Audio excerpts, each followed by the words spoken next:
Previously on Spirit Science. Recently, thousands of clay tablets were pulled out of a lost city thousands of years old. They described a new version of our history that is putting the pieces back into place. The Martian race was partially wiped out by a comet that struck the Earth nearly 16,000 years ago. In retaliation, they created another complex that would create a Merkaba in an attempt to take over the world. It failed, and the Merkaba grew unstable and began ripping open the dimensional levels. It was the biggest catastrophe the Earth has ever seen.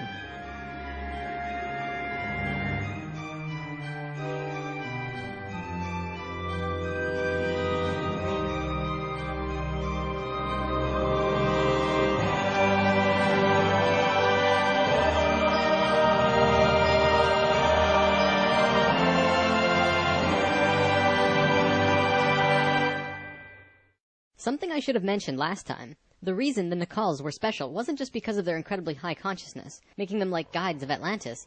They also had achieved what today we call immortality. Let's just say they figured out a way to keep their body healthy and young for as long as they chose, and could choose to pass on whenever they desired it. When reincarnating, they do not suffer the great memory loss that we do when we incarnate. They did it through their expanded consciousness and tantric interdimensional sex meditations. This is how Thoth was a priest king of Atlantis for thousands of years and stayed on Earth until 15 years ago when he gave all of his memories and understanding about sacred geometry to a man named Drunvalo Melchizedek. The Merkaba is formed out of 3 star tetrahedrons overlaid on top of each other. 2 of them are counter-rotating and the third is stationary. When the Merkaba is formed with the unity consciousness, it is formed internally with love. When it is formed externally through the Lucifer experiment, it does not have that love and can become unstable very quickly. The Martians' attempt at controlling the world took place on one of the small islands in the west of Atlantis. This place today is known as the Bermuda Triangle. It's a triangle because the top of the stationary tetrahedron of the Merkaba is actually sticking out of the water there, which causes a huge electromagnetic imbalance in that area. Many planes and boats have reported to have gone missing there. They just vanished without a trace. The imbalance is multidimensional, and in many cases these ships and planes have been sucked into different dimensions, never to be seen again. That Merkaba is still there on the seafloor today, but from what I know, it's going to be corrected soon. The Naacals did their best to save Atlantis. They sent most of the lower dimensional beings back, at least as many as they could, and sealed up the dimensional tear. Despite this, the situation got really bad, really fast. All of the economic systems collapsed. Financial, social, and all concepts of how life ought to be completely broke down. Everyone on Atlantis began getting sick with weird diseases, and the entire continent went into a state of survival. Life was no longer about living. It became about surviving until tomorrow. It was a literal hell on Earth. The Naacals had no idea what to do. They were children compared to the events that had been thrust upon them. So, they prayed. They prayed to the highest levels of conscious life in the universe, asking for help from anyone who could hear them. The problem was reviewed on many high levels of life, who I am drawing as the Justice League because the 11th and 12th dimensions are completely incomprehensible to us in our current state. What they told us was this: we were going to fall. We were going to hit rock bottom, level 1, the lowest place we possibly could be in the universe and still survive. Also, we were changing polarity. We were no longer a female species, so we were starting from square one as a male species. And finally, and this was the shocker, we would only have 13,000 years to return to Christ consciousness. Normally, it takes hundreds of thousands of years for a species to get to Christ consciousness. We had to do it in a fraction of the time. If we didn't, we would not survive. This has never happened before in the universe, ever. Thoth, who was the priest king of Atlantis at the time, learned that they would have to perform this experiment on themselves. They received instructions from the highest levels of life and they went on their way. Thoth proceeded with a being named Ra and Aragat, who were previous kings of Atlantis, and began the experiment. To understand what they did, we have to talk about consciousness grids. A planetary grid is an etheric crystalline structure that envelops the planet and holds the consciousness of any one species of life. This grid does have an electromagnetic component associated with the third dimension, but it also has a component for every dimension as well. These grids are geometric, of course, and science will eventually discover that there is a grid for every species in the world. Each of these grids have their own geometry and are unique. There's not another one like it, just as the species itself are unique. These grids give off light as well, and from space they can be seen as the source of the bluish glow around the Earth. What Thoth and friends had to do was create a synthetic Christ consciousness grid, allowing humans to ascend to Christ consciousness in a very short time. But first, let's talk about the science behind the grid. Perhaps you've heard of the 100th monkey experiment. Over a span of 30 years, scientists were researching a species of monkey called Macaca fuscata on an island in Japan. They were providing the monkeys with sweet potatoes by dropping them in the sand. The monkeys liked sweet potatoes, but they didn't like the sand and dirt so much. A few monkey children figured out that they could wash their sweet potatoes, and some of them taught the technique to their parents. Only a few of the adult monkeys did this though. This went on for some time, until one day, the monkeys who actually knew the technique hit critical mass. And bingo! The technique started spreading faster than it did before. Monkeys started learning it really easily across all of the Japanese islands nearby as well as on the mainland. They knew that there had to be something that wasn't yet understood about how a species is connected to itself. So what did we do? We tried it on humans. Our research team made a picture out of human faces. About 100 faces hidden within a single picture, but at first glance, you could only see about 6 or 7. They did several surveys with a few hundred people in Australia and said, alright, find the faces. Most people could only pick out 6, 7, 8, 9 or so, not many more. After that, the research team went to Britain and aired the picture on a closed cable BBC special that was shown only in England. They showed where all of the faces were, every last one.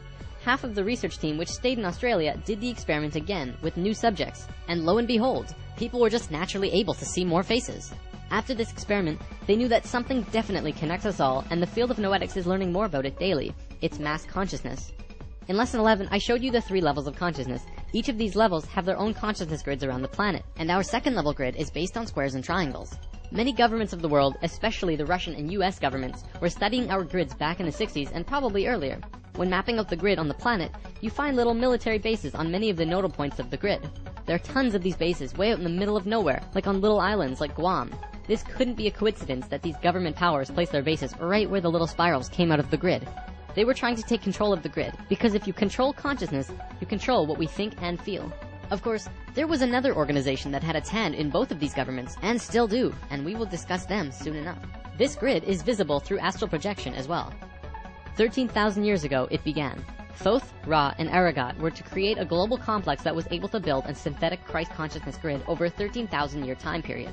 The first thing they did was to fly to a place which is now called the Giza Plateau, but back then it was known as the land of Chem. It was also a rainforest back then as well, not desert like it is today. First, they created a grid around the planet fourth dimensionally, and then began to construct it in the physical third dimension. They went to the male energetic axis of the Earth and constructed a complex which today is called the Solar Cross. These men were 6-dimensional beings at that time and were living at a very high level of consciousness, so whatever they thought happened instantly. It was that simple.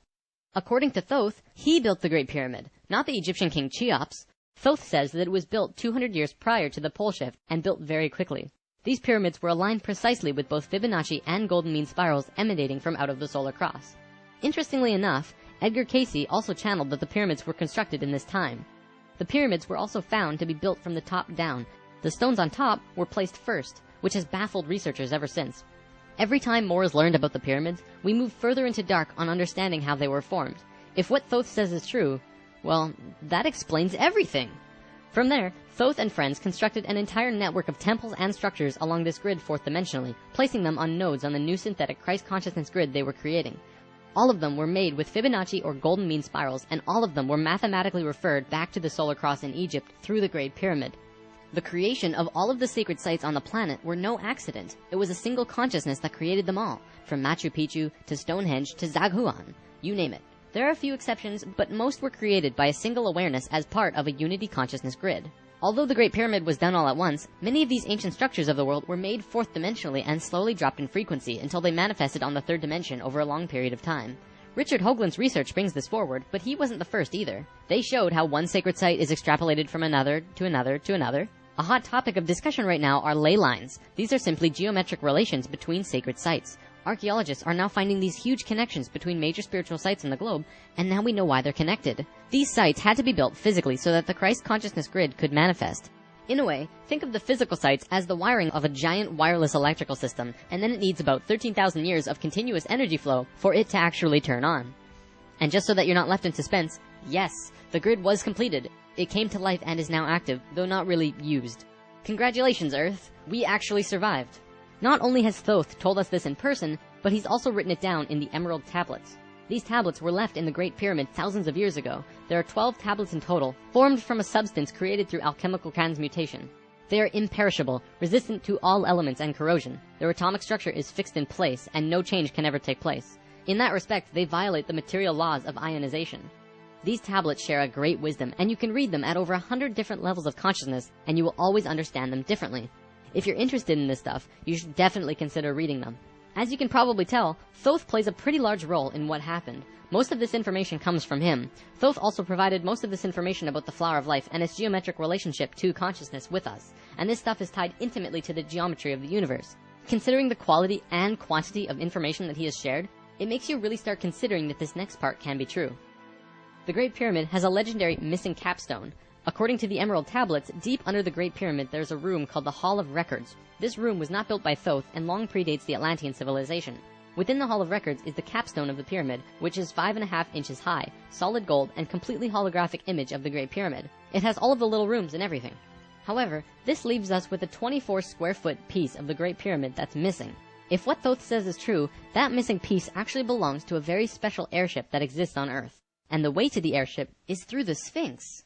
The Sphinx, according to Thoth, is not 12,000 years old, but dates back over 5.5 million years on Earth. Deep under the Sphinx, about 1 mile down, is a round room with a flat floor and flat ceiling. Inside this room is the oldest synthetic object on Earth. The object is about 2 city blocks in size. It's round like a disc and has a flat bottom and top. It is also only about 3 atoms thick, except for a pattern on the top and bottom which looks like this. This pattern is 5 atoms thick. Thoth says that it's powered by consciousness, thoughts, and feelings, and connects with your own living Merkaba, which means that it becomes an extension of you and your own energy fields. The ship is also intimately connected with the spirit of the Earth, and is the protector for the whole planet. Thoth built the pyramid the way he did to fit with the ship.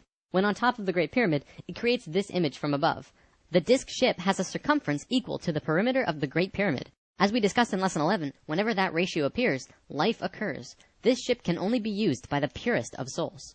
See, whenever we approach the point in the precession of the equinox where our poles do these shifts, we become very vulnerable. Things often degenerate, and while things become chaotic, there are often other species who wish to take us over. This has always happened, not just with us, but with all evolving consciousness. Every time a takeover seems imminent, a very pure person will find their way to the ship and raise it into the air. The Earth and Sun will connect with that person and give him or her great power. Then, whatever that person thinks and feels will happen. And think about it. If consciousness is the primary core component of the entire planet, does it not make sense that it would have its own defense mechanism? This defense is an airship that plugs into the Earth and the Sun, allowing the Earth to have protection. Our takeover event actually already happened, the same year the Christ grid was activated. The year was 1989, and we were having some troubles with the Greys, a race of ETs who were slowly plotting takeover due to a previous scuffle we were having. A very pure woman in Peru made the ascension process into the Christ consciousness grid and found the ship.